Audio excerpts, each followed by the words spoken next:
നമസ്തേ.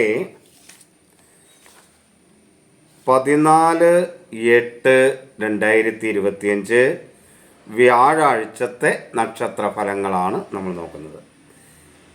മേടം, ഇടവം, തുലാം രാശിക്കാർക്ക് ശുഭവും, മിഥുനം, കുംഭം രാശിക്കാർക്ക് മധ്യമവും, കർക്കിടകം, ചിങ്ങം, കന്നി, വൃശ്ചികം രാശിക്കാർക്ക് ദോഷവും, ധനു, മകരം, മീനം രാശിക്കാർക്ക് കഠിന ദോഷവും ആണ്. ഇനി ഒരു കമൻറ്റ് വളരെ പ്രധാനപ്പെട്ടതാണ്. ചന്ദ്രാധിഷ്ഠ രാശിഫലമാണോ ജാതകഫലമാണോ ശരിക്കും നോക്കേണ്ടത് എന്നാണ്. ഇത് ജാതകത്തെക്കുറിച്ചുള്ള ധാരണക്കുറവ് കൊണ്ട് ചോദ്യം വന്നതാണ്. പലരുടെയും സംശയവുമാകാം ഇത്. അതുകൊണ്ട് ഇത് പറയാമെന്ന് വിചാരിച്ചു. നമ്മുടെ ജാതകം എന്ന് പറയുന്നത് പൂർവജന്മത്തിൽ അധിഷ്ഠിതമായ കർമ്മങ്ങളുടെ ഫലാനുഭവങ്ങൾ എന്തൊക്കെയാണെന്ന് മനസ്സിലാക്കി തരുന്നതാണ്. പൂർവജന്മങ്ങളുടെ പൂർവകർമ്മങ്ങളുടെ നമ്മുടെ ഫലങ്ങൾ ആണ് ലഗ്നം എന്ന് ജാതകത്തിലില്ല എന്ന് എഴുതിയിട്ടുള്ളത്. അവിടെയാണ് നമ്മൾ ജനനം നടന്നത്. അത് പൂർവകർമ്മങ്ങളുടെ ഗുണദോഷങ്ങളെ സൂചിപ്പിക്കുന്നതാണ്. അവിടെ നിന്ന് ചിന്തിക്കുക. ജാതകഫലം അവിടെ നിന്ന് മാത്രം ചിന്തിച്ചാൽ പോരാ. അതേപോലെ ഒരുപാട് രാശികളുണ്ട്, അതൊക്കെ ചിന്തിക്കണം. എങ്കിലും ആ പൂർവകർമ്മഫലം നമ്മൾ അവിടെ നിന്നാണ് പ്രധാനമായിട്ടും ചിന്തിക്കുക. കാരണം അതാണ് നമ്മുടെ ജന്മരാശി, ലഗ്നരാശി എന്ന് പറയും. ഇനി ചന്ദ്രൻ നിൽക്കുന്ന രാശി, ആ സമയത്ത് ചന്ദ്രൻ ഏത് ഭാഗത്താണ് നിൽക്കുന്നത് എന്ന് കണക്കൂട്ടിയാണ്. അതാണ് ചന്ദ്രൻ ഏത് രാശിയിലാണോ നിൽക്കുന്നത് അത് ചന്ദ്രരാശി. ചന്ദ്രരാശികളിലെ ഗ്രഹങ്ങൾ ചന്ദ്രരാശിയെ ലഗ്നമായി സങ്കല്പിച്ച് വെച്ചാൽ ഒന്നായിട്ട് സങ്കല്പിച്ച്, ചന്ദ്രരാശിയെ ഒന്നാം ഭാവം എന്ന് സങ്കല്പിച്ച് മറ്റ് ഗ്രഹങ്ങൾ സഞ്ചരിക്കുന്ന കാലം, അതിപ്പോൾ നടക്കുന്ന കാലമാണ് സഞ്ചാരം.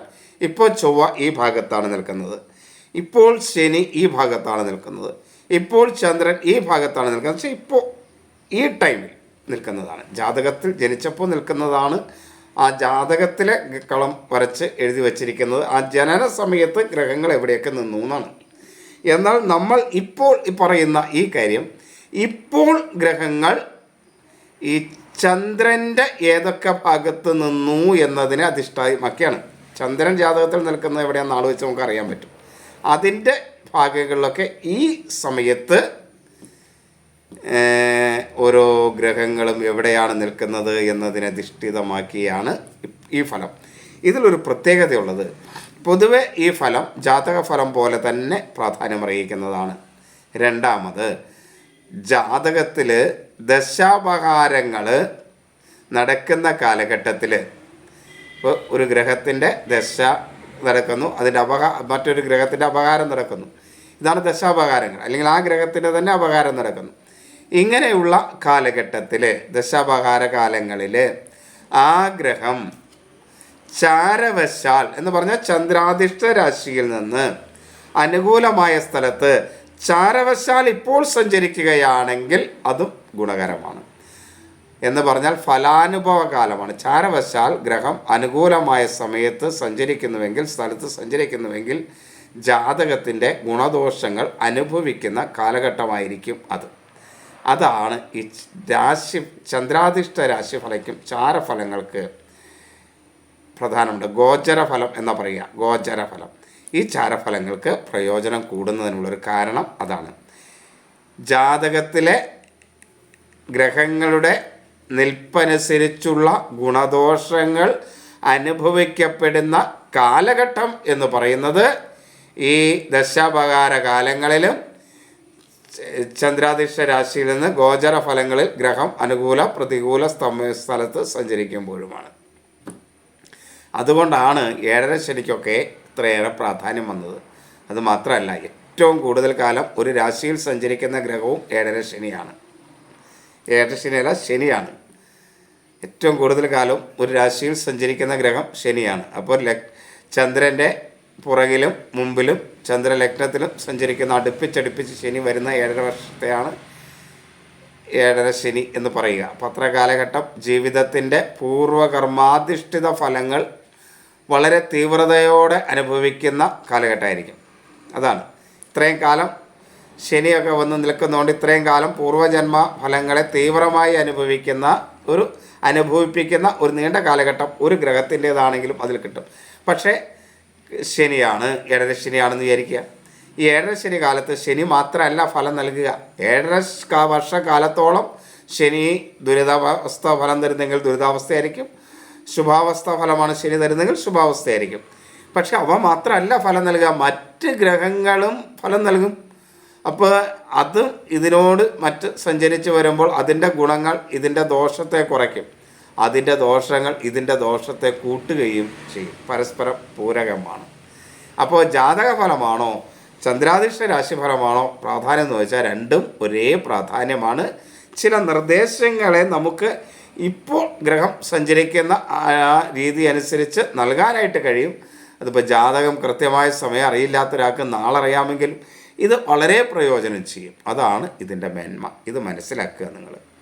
അപ്പോൾ അതുകൊണ്ട് രണ്ടിനും പ്രാധാന്യം തുല്യമായി തന്നെയാണ്.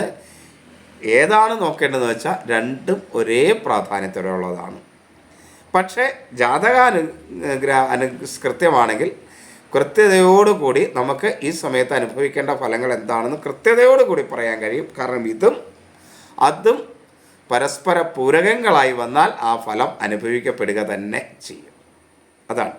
എന്നാൽ ഇതിൽ ശുഭവും അതിൽ അശുഭവുമാണെങ്കിൽ ഇതിൽ ശുഭമാണ്, ജാതകത്തിൽ അശുഭമായ കാലഘട്ടമാണെങ്കിൽ ദോഷത്തെ മധ്യമമാക്കാം. ഈ ചോദ്യം ചോദിക്കുന്നവർ ഉത്തരം കൃത്യമായി കേൾക്കാനുള്ള മനസ്സും കൂടെ കാണിക്കണം. വീണ്ടും ചോദ്യം ചോദിച്ചുകൊണ്ടിരുന്നിട്ട് കാര്യമില്ല. ഈ കാര്യങ്ങൾ ഞാൻ പലപ്പോഴും പറയാറുണ്ട്. ജാതകത്തിൽ ദോഷവും ഇതിൽ ഗുണവുമാണെങ്കിൽ പരസ്പരം മധ്യമമായിരിക്കും.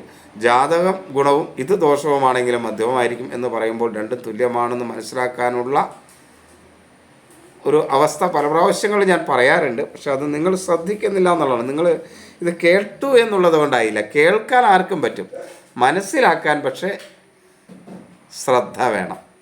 കേൾക്കാൻ ശ്രദ്ധയുടെ ആവശ്യമില്ല, ഓൺ ചെയ്ത് വെച്ചിരുന്നാൽ മതി, അത് കേൾക്കും. പക്ഷെ അത് മനസ്സിലാക്കണമെങ്കിൽ ശ്രദ്ധ വേണം. അപ്പോൾ ശ്രദ്ധയോടുകൂടി വേണം ഇത് കേൾക്കാൻ, എങ്കിലാണ് ഫലം ഉണ്ടാകൂ എന്ന് മനസ്സിലാക്കാൻ. കാരണം കാര്യങ്ങൾ മനസ്സിലാക്കിയാലല്ലേ ശ്രദ്ധിക്കാൻ പറ്റൂ. ദോഷങ്ങളുണ്ട് എന്നുള്ളത് ദോഷങ്ങൾ വരാനല്ല, ദോഷങ്ങളുണ്ട് എന്ന് കേട്ടാൽ ആ വരാതിരിക്കാനുള്ള ശ്രദ്ധ കൊടുക്കണം. അതിനുവേണ്ടിയ ദോഷങ്ങളുണ്ട് എന്ന് പറയുന്നത്. അത് മനസ്സിലാക്കി ആ ദോഷങ്ങൾ ഉണ്ടാകാതിരിക്കാൻ കഴിയും. തീർച്ചയായിട്ടും ദോഷങ്ങൾ ഉണ്ടാക്കാതിരിക്കാൻ കഴിയും. ചാരഫലം അനുസരിച്ചുള്ള പ്രശ്നങ്ങൾക്ക് പരിഹാരമുള്ളതാണ്. നമ്മുടെ ശ്രദ്ധ, കരുതൽ, നാമജപമൊക്കെ ദോഷങ്ങളെ 100% പരിഹരിക്കും. അതുകൊണ്ട് തന്നെയാണ് ഇതിന് ഏറ്റവും കൂടുതൽ ഇതിനകത്തെ ദോഷങ്ങൾ പരിഹരിക്കപ്പെടുന്നവയാണ് എന്ന് കൃത്യമായി നമ്മുടെ ആചാര്യന്മാർ പറഞ്ഞിട്ടുണ്ട്. അനുഭവം അങ്ങനെയാണ്. അതുകൊണ്ട് ഒരു സംശയവും വേണ്ട. ഇതിൻ്റെ ദോഷങ്ങൾ വരാതിരിക്കാൻ ശ്രദ്ധിച്ചാൽ 100% നമുക്ക് ജീവിതത്തെ സുഖകരമാക്കി മാറ്റാനായിട്ട് കഴിയും. അപ്പോൾ കൂടുതലും അനുഭവയോഗമാകുന്നത് ജാതകഫലങ്ങൾ തന്നെ ആയിരിക്കും. പക്ഷേ ഇത് അതിൻ്റെ ശക്തിയെ കുറയ്ക്കാനായിട്ട് വളരെയധികം സഹായിക്കും. അതുകൊണ്ട് ശ്രദ്ധിക്കുക, നന്നായിട്ട് വരാനായിട്ട് ശ്രമിക്കുക. ഇനി നമുക്ക് ഫലത്തിലേക്ക് വരാം. മേടം രാശി. അശ്വതി, ഭരണി, കാർത്തിക ആദ്യ കാൽഭാഗമാണ് മേടം രാശി. 7.5 ശനി കാലഘട്ടമാണ്. 5-ലെ കേതുവാണ്, 3-ലെ വ്യാഴമാണ്. 5-ാം ഭാവം ഏതിനെക്കുറിച്ച് ചിന്തിക്കുമ്പോഴും പൂർവ്വപുണ്യത്തെയും മക്കളെയും ഒക്കെ കുറിച്ച് ചിന്തിക്കുന്ന ഭാവമാണ്. 3 എന്ന് പറഞ്ഞാൽ സഹായം തുടങ്ങിയ കാര്യങ്ങളെക്കുറിച്ചൊക്കെ ചിന്തിക്കുന്ന ഭാവമാണ്. ശനി 12-ലാണ് സഞ്ചരിക്കുന്നത്. വ്യയം ആണ് ഇത്. ഇപ്പോൾ ചാരഫലം അനുസരിച്ച് ഇത് അനുകൂലമായ സമയമല്ല എന്ന് മനസ്സിലായി. എങ്കിലും മറ്റ് ഗ്രഹങ്ങളെ കൂടെ പരിഗണിക്കുമ്പോൾ മേടം രാശിക്ക് ശുഭകരമാണ്. ശനി വെച്ച് നോക്കിയാൽ ദോഷമാണ്, കേതു വെച്ച് നോക്കിയാൽ ദോഷമാണ്, വ്യാഴം വെച്ച് നോക്കിയാലും ദോഷമാണ്. അങ്ങനെയുള്ള ദോഷമുള്ള ഈ മേടത്തിന് ഇന്ന് ശുഭമാണെന്ന് ഞാൻ പറയുന്നതിൻ്റെ കാരണം മറ്റ് ഗ്രഹങ്ങളുടെ ചലനവും അതിൻ്റെ വേദ കാര്യങ്ങളും ഒക്കെ നോക്കുമ്പോൾ അതിന് നക്ഷത്രങ്ങളുമായുള്ള ബന്ധങ്ങളും ഇതെല്ലാം പരിഗണിക്കണം. മറ്റ് ഗ്രഹങ്ങളുടെ ദൃഷ്ട്യാദികളും ഒക്കെ പരിഗണിച്ച് നോക്കുമ്പോൾ മേടം രാശിക്ക് ഗ്രഹത്തിൻ്റെ ബലവും പരിഗണിച്ച് നോക്കുമ്പോൾ ഇങ്ങനെ പലതും ഉണ്ട് കേട്ടോ, കുറച്ചൊക്കെ പറയുന്നു മാത്രമേ ഉള്ളൂ. ഇതൊക്കെ പരിഗണിച്ച് നോക്കുമ്പോൾ മേടം രാശിയെ സംബന്ധിച്ചിടത്തോളം ഇന്ന് ശുഭമാണ് നമുക്ക് പറയാം. മേടരാശിക്ക് പൊതുവെ ആത്മവിശ്വാസക്കുറവും അലസതയും ഒക്കെ അനുഭവപ്പെടുമെങ്കിലും ആരോഗ്യ കാര്യങ്ങളിൽ അല്പം മേന്മയുണ്ടാകും. മനസ്സ് ബുദ്ധിയൊക്കെ വേണ്ട രീതിയിൽ പ്രവർത്തിക്കും. മാതൃസ്ഥാനീയർ അനുകൂലമാകും ആണ് എങ്കിലും പിതൃസ്ഥാനീയർ അത്ര അനുകൂലം അല്ല. അഭിപ്രായ സ്ഥിരതയോടുകൂടി കാര്യങ്ങളൊക്കെ ചെയ്യാനായിട്ട് കഴിയും. സഹോദര സ്ഥാനീയർ അനുകൂലമായിരിക്കും. ശത്രുക്കൾ മൂലമുള്ള ദോഷം കുറയും. കടബാധ്യത വർദ്ധിക്കും. മറ്റുള്ളവരുമായി ഉള്ള കലഹങ്ങളൊക്കെ കുറച്ച് കൊണ്ടുവരാനായിട്ട് കഴിയും. ബന്ധുക്കളും സുഹൃത്തുക്കളും അനുകൂലമായിരിക്കും. വാക്കുകൾ നല്ല രീതിയിൽ ഉപയോഗിക്കാൻ കഴിയും. അതുകൊണ്ട് തന്നെ കലഹത്തെയൊക്കെ നിയന്ത്രിക്കാനും അങ്ങനെയുള്ള സാഹചര്യങ്ങളിൽ നിന്ന് ബോധപൂർവം ഒഴിവാകാനും ഒക്കെ വാക്കുകളുടെ ഗുണം കൊണ്ട് കഴിയും.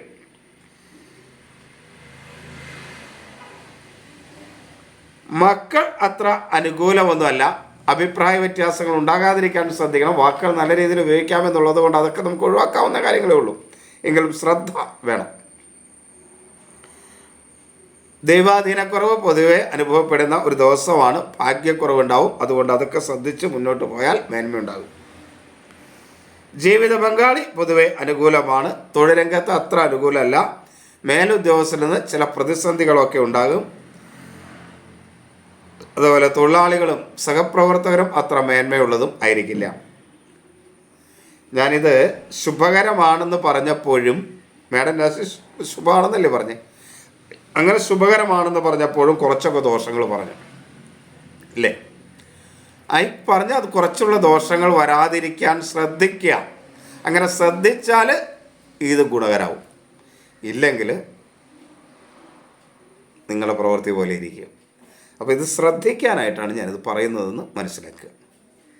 ശ്രദ്ധയോടെ പോയാൽ ഒരു സംശയവും വേണ്ട. മേടം രാശി ശുഭകരമായ നല്ലൊരു ദിവസമാക്കി മാറ്റാം. ഇതിനകത്ത് പറഞ്ഞിട്ടുള്ള കാര്യങ്ങളൊക്കെ ഉണ്ടാകാതിരിക്കാൻ ബോധപൂർവം ശ്രമിച്ചാൽ ഒരുപാട് ജീവിതത്തിൽ മാറ്റങ്ങൾ വരും. ഒരു സംശയമില്ല കാര്യത്തിൽ. ഇനി ഇടവം കാർത്തിക അവസാന മുക്കാൽ ഭാഗം, രോഹിണി മകീരം ആദ്യ പകുതി ഭാഗം. ഇടവക്കൂറുകാർക്ക് ഗുണകരമായ ദിവസമാണ്. മേന്മയുള്ള ദിവസമാണ്. ശുഭകരമായ ദിവസമാണ്. എങ്കിലും ഇവർക്ക് മനസ്സ് ബുദ്ധി വേണ്ട രീതിയിൽ പ്രവർത്തിക്കില്ല. ഒരു അഭിപ്രായ സ്ഥിരതയുണ്ടാവില്ല. എന്നാൽ ആരോഗ്യ കാര്യങ്ങൾ പൊതുവെ അനുകൂലമാണ്. ആത്മവിശ്വാസത്തോടു കൂടി കാര്യങ്ങൾ ചെയ്യാൻ കഴിയും. അലസതയൊന്നുമില്ലാതെ കാര്യങ്ങൾ വേണ്ടതുപോലെ ചെയ്ത് തീർക്കാനായിട്ട് കഴിയും. എന്നാൽ ആസ്മ, മാനസികമായ അസ്വസ്ഥത ഒക്കെ ഉള്ളവർ ഒന്ന് ശ്രദ്ധിക്കുന്നത് നന്നായിരിക്കും. സഹോദര സ്ഥാനീയർ അത്ര അനുകൂലമല്ല. കടബാധ്യത ഉണ്ടാകാനുള്ളൊരു സാധ്യത ഈ ദിവസമുണ്ട്. മറ്റുള്ളവരുമായി കലഹമുണ്ടാകാതിരിക്കാൻ ശ്രദ്ധിക്കണം. വാക്കുകളെ വളരെയധികം നിയന്ത്രിക്കണം. ബന്ധുക്കളും സുഹൃത്തുക്കളും അനുകൂലമല്ല. പനി പോലുള്ള കാര്യങ്ങളൊക്കെ വരാൻ സാധ്യതയുണ്ട്. അത് ശ്രദ്ധിക്കുക. അപകടങ്ങൾ ഉണ്ടാകാതെയും ശ്രദ്ധിക്കണം. മുൻകോപം മൂലം ചില അപകടങ്ങൾ, അതാണ് ശ്രദ്ധിക്കേണ്ടത്. വിദ്യാർത്ഥികൾക്ക് അനുകൂലമല്ല. ബന്ധുക്കളും സുഹൃത്തുക്കളും അനുകൂലമല്ല. ധനപരമായ നേട്ടങ്ങളുണ്ടാകും.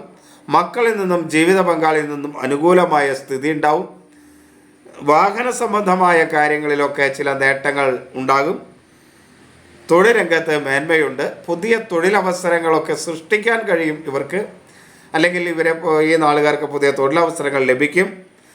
തൊഴിൽ മേഖലയിൽ കൂടുതൽ പഠന പ്രവർത്തനങ്ങൾ നടത്താനായിട്ട് ഇവർക്ക് കഴിയും. ഇങ്ങനെ പല മേന്മകളും ഇവരെ സംബന്ധിച്ചിടത്തോളം ഉണ്ട്. ഒരു കാരണവശാലും ലഹരി പദാർത്ഥങ്ങൾ ഉപയോഗിക്കരുത്. ഇവിടെ നിങ്ങൾ ശ്രദ്ധിക്കേണ്ട ഒരു കാര്യം, ഇടവം രാശിക്ക് വളരെ ശുഭകരമാണ് എന്ന് ഞാൻ പറഞ്ഞു. എന്നിട്ട് ശുഭകരമായ കാര്യങ്ങൾ പറഞ്ഞതോടൊപ്പം തന്നെ കുറച്ച് ദോഷകരമായ കാര്യവും കൂടെ പറഞ്ഞു അല്ലേ? ശുഭമാണെങ്കിൽ പിന്നെ ദോഷം ഉണ്ടാവുമോ എന്നാണ് ചോദ്യമെങ്കിൽ ഉണ്ടാകും.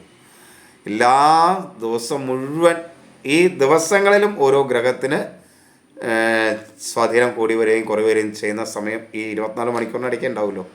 അതനുസരിച്ച് വ്യത്യാസം വരും.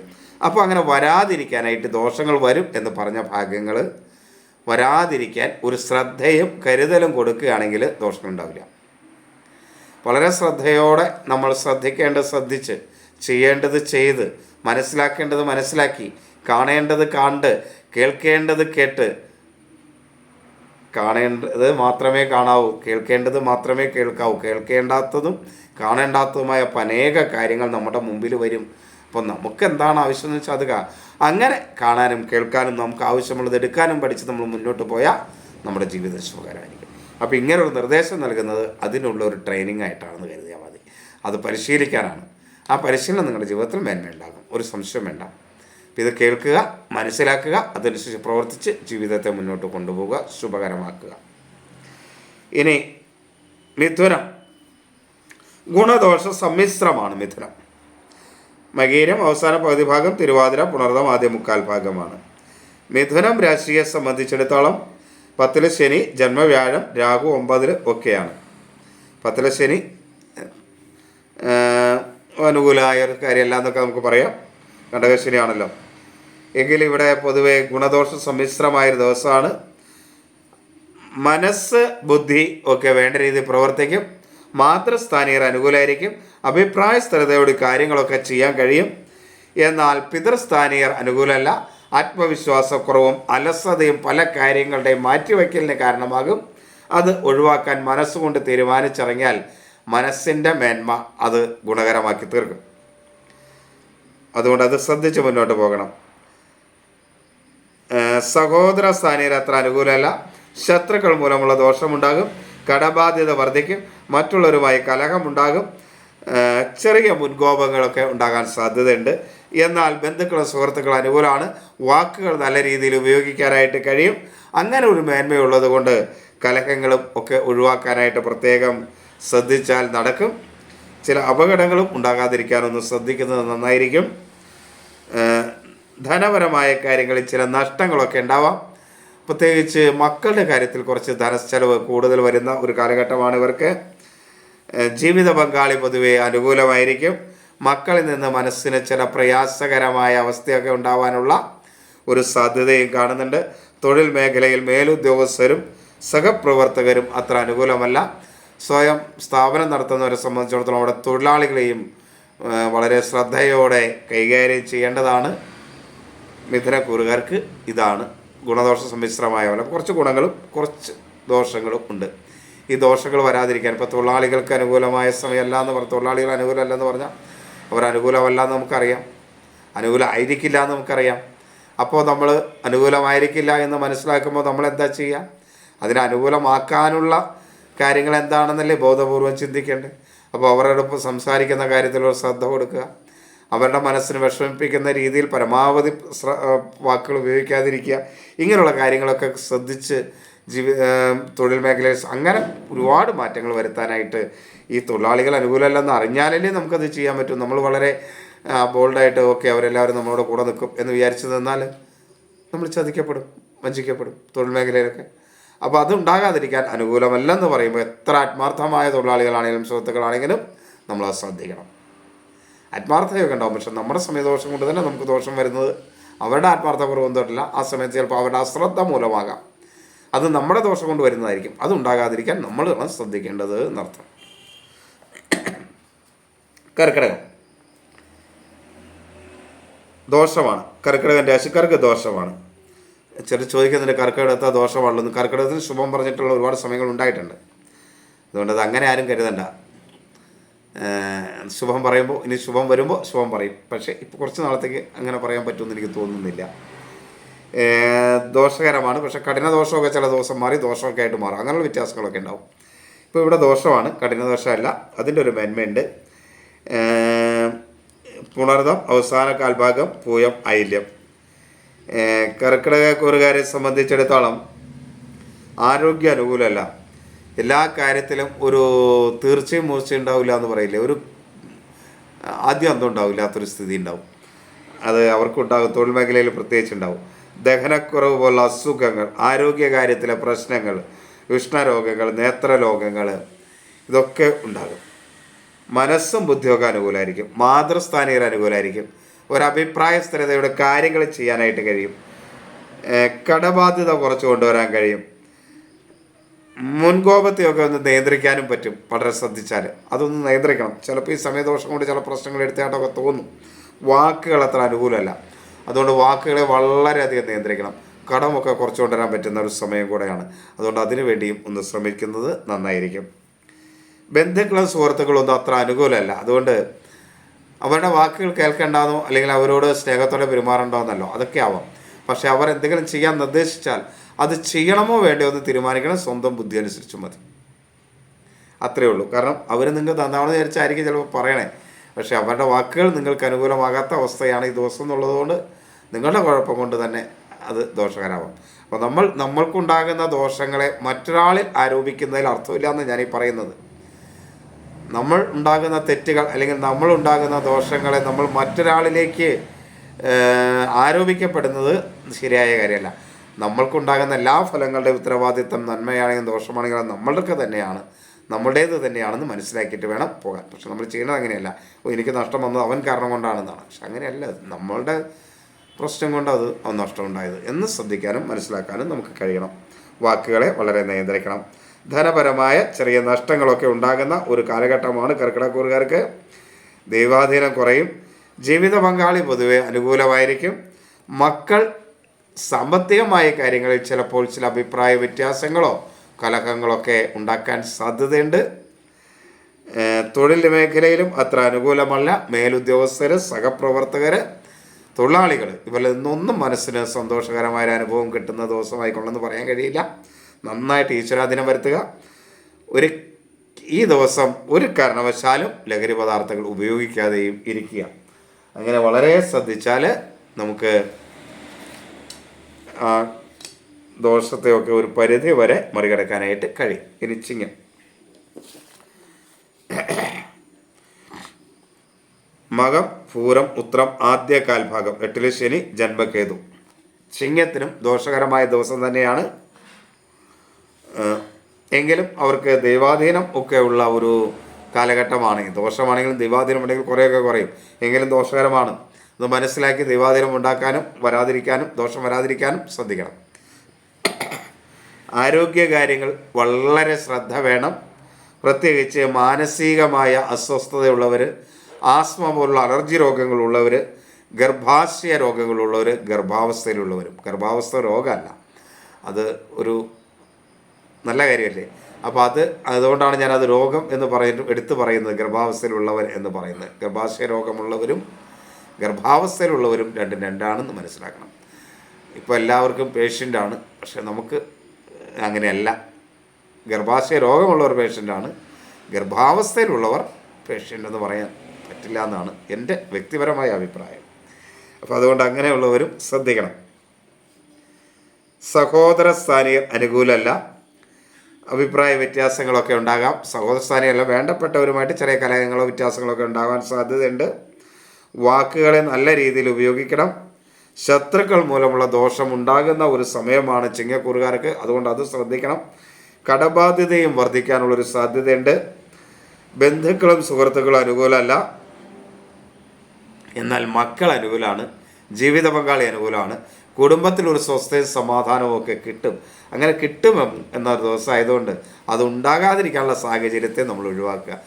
വളരെ സന്തോഷത്തോടു കൂടി കിട്ടുന്ന ഒരവസരം നമ്മൾ അതിനായിട്ട് വിനിയോഗിക്കുക. കുടുംബത്തിൽ ചെറിയ പ്രശ്നങ്ങൾ വന്നാലും നല്ല അവസരമുള്ളതാണെന്ന് മനസ്സിലാക്കി അതിനെ ശാന്തമായി കൈകാര്യം ചെയ്താൽ കുടുംബത്തിൽ സ്വസ്ഥത സമാധാനം ഉണ്ടാകും. ഒരു സംശയം വേണ്ടതിൽ.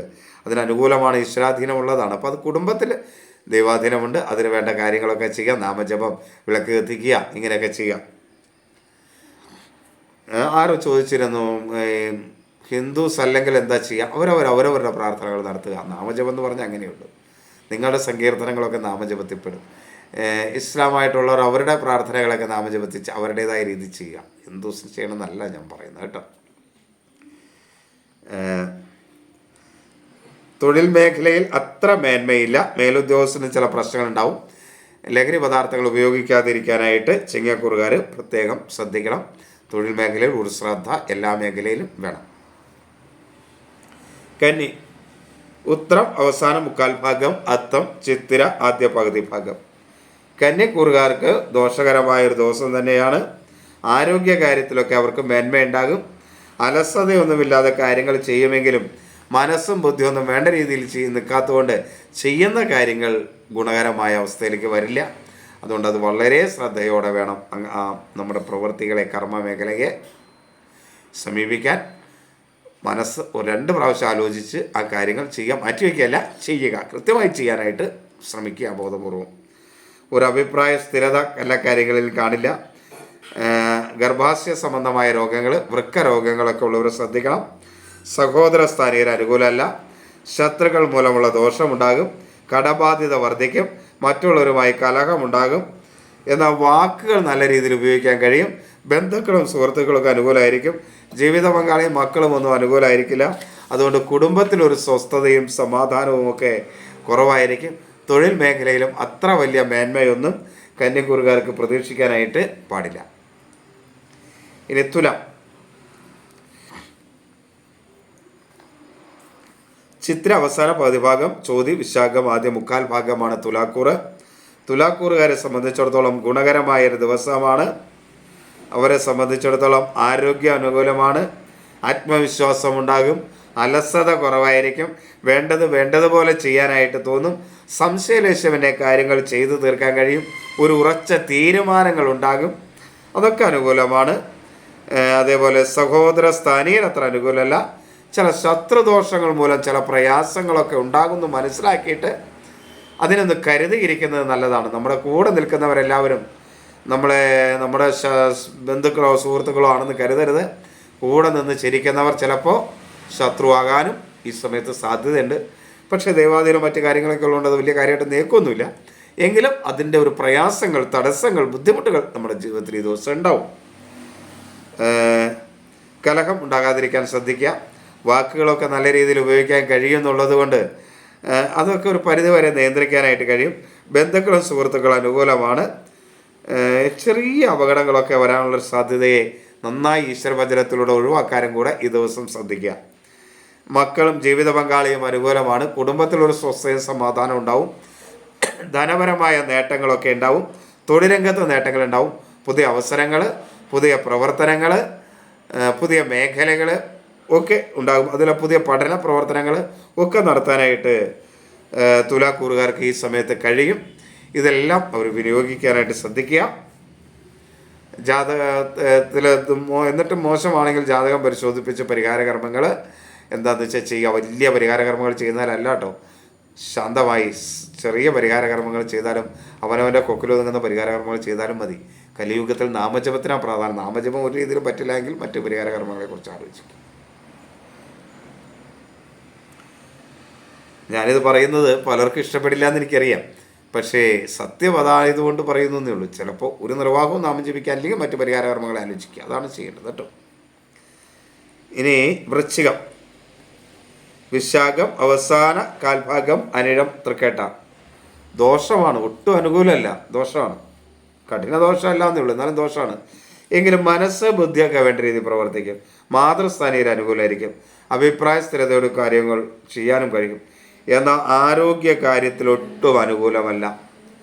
എല്ലാ കാര്യത്തിലും പ്രയാസങ്ങളും ബുദ്ധിമുട്ടുകളും അലസതയും കലഹവും ഒക്കെ ആയിരിക്കും. പ്രതിരോധ ശക്തി കുറവ് പൊതുവെ ഇതൊക്കെ ആയിരിക്കും. അതേപോലെ അപകടകരമായ കാര്യങ്ങൾ ഒക്കെ ഉണ്ടാകും. അപകടമുണ്ടാകാനുള്ളൊരു സാധ്യത ഇതൊക്കെ ഉണ്ട്. സഹോദര സ്ഥാനീയർ അനുകൂലമാണ്. കടബാധ്യത കുറയും.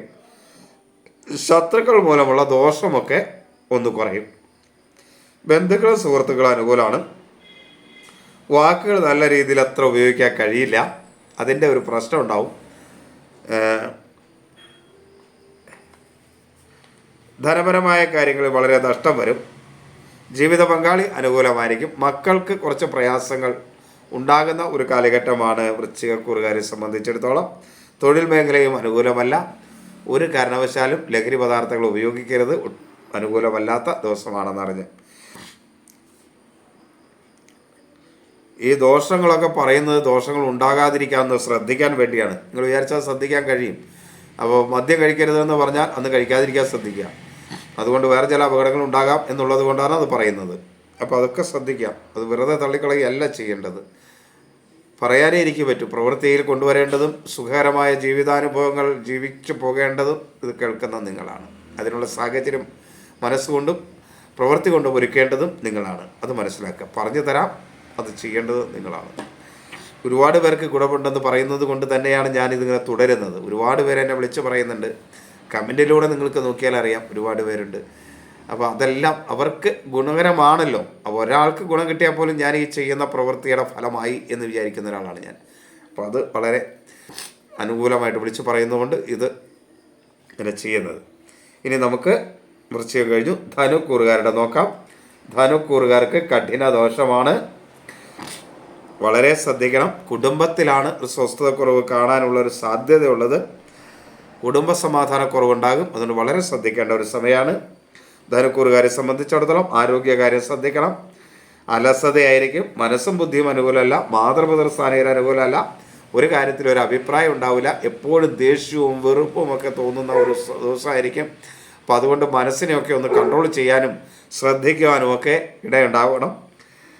ബന്ധുക്കളും സുഹൃത്തുക്കളും അനുകൂലമല്ല. സഹോദരസ്ഥാനീയർ അനുകൂലമല്ല.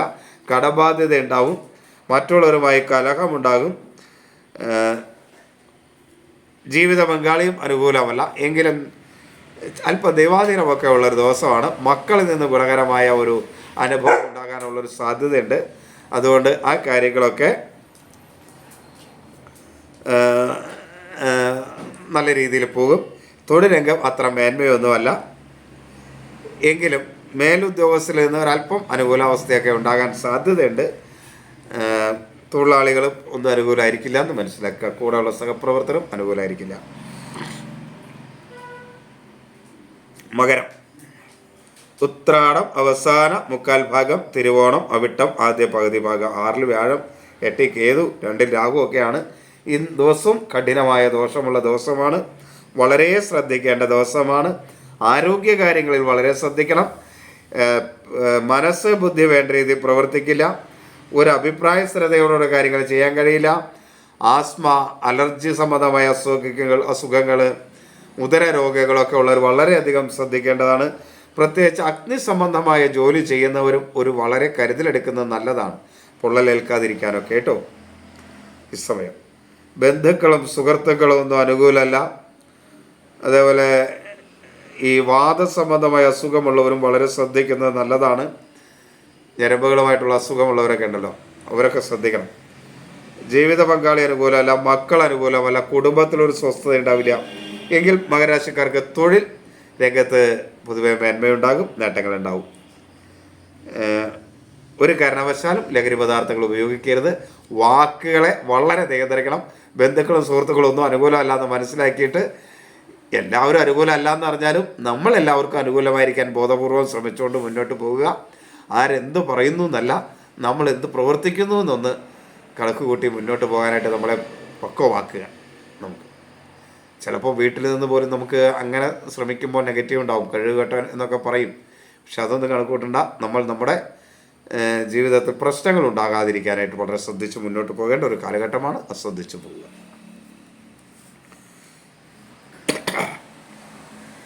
കുംഭം, അവിട്ടം അവസാന പകുതി ഭാഗം, ചതയം പൂരുരുട്ടാതി ആദ്യ മുക്കാൽ ഭാഗമാണ് കുംഭക്കൂറ്. കുംഭക്കൂറുകാർക്ക് ഗുണദോഷ സമ്മിശ്രമായ ദിവസമാണ്.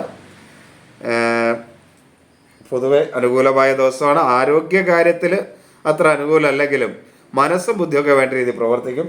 മാതൃപിതൃസ്ഥാനീയര് അനുകൂലമായിരിക്കും. അഭിപ്രായ സ്ഥിരതയോടെ കാര്യങ്ങൾ ചെയ്യാൻ കഴിയും. ആത്മവിശ്വാസക്കുറവും അലസതയും ഒക്കെ ഉണ്ടെങ്കിലും അതൊക്കെ മാറ്റിവെച്ച് മുന്നോട്ട് പോരാനായിട്ട് കഴിയും. സഹോദര സ്ഥാനീയർ അനുകൂലമല്ല. ശത്രുദോഷം ഉണ്ടാകും. കടബാധ്യത ഉണ്ടാവും. മറ്റുള്ളവരുമായി കലഹമുണ്ടാകും. കാരണം വാക്കുകൾ ഒട്ടും അനുകൂലമല്ല. അതുകൊണ്ട് വളരെയധികം ശ്രദ്ധിക്കണം കലഹം ഉണ്ടാകാതിരിക്കാൻ. ആവശ്യമില്ലെങ്കിൽ ആരോടും ഒന്നും മിണ്ടാതെ മാറി നിന്നാലും കുഴപ്പമില്ല. അതും വളരെ നല്ലതാണ്. ബന്ധുക്കളും സുഹൃത്തുക്കളും അനുകൂലമല്ല. ജീവിത പങ്കാളി മക്കളുമൊക്കെ അനുകൂലമായതുകൊണ്ട് കുടുംബത്തിലൊരു സ്വസ്ഥതയും സമാധാനമൊക്കെ ഉണ്ടാവും. അതുകൊണ്ട് അത് ഉണ്ടാക്കാനായിട്ട് നന്നായിട്ടൊന്ന് ബോധപൂർവ്വം ശ്രമിക്കുകയും ചെയ്താൽ അത് വളരെ ഭംഗിയായി ആ കുടുംബജീവിതത്തെ സന്തോഷത്തോടെ ഈ ദിവസം ആസ്വദിക്കാനായിട്ട് കഴിയും. തൊഴിൽരംഗം ഒട്ടും അനുകൂലമല്ല. ഒരു കാരണവശാലും ലഹരി പദാർത്ഥങ്ങൾ ഉപയോഗിക്കരുത്. മീനം, ഒട്ടും അനുകൂലമല്ല. കഠിന ദോഷമാണ്. ആരോഗ്യം അനുകൂലമല്ല, മനസ്സും അനുകൂലമല്ല. വാത പിത്ത രോഗമുള്ളവർ വളരെയധികം ശ്രദ്ധിക്കണം. ഉദര സംബന്ധമായ അസുഖങ്ങൾ, ദഹനപരമായ കാരണങ്ങളുണ്ടാകുന്ന പ്രശ്നങ്ങളും ഉണ്ടാകും. അതേപോലെ ആസ്മ, മാനസികമായ അസ്വസ്ഥത, ഇതൊക്കെ വളരെയധികം ശ്രദ്ധിക്കേണ്ട ഒരു ദിവസമാണ് മീനക്കൂറുകാരെ സംബന്ധിച്ചിടത്തോളം.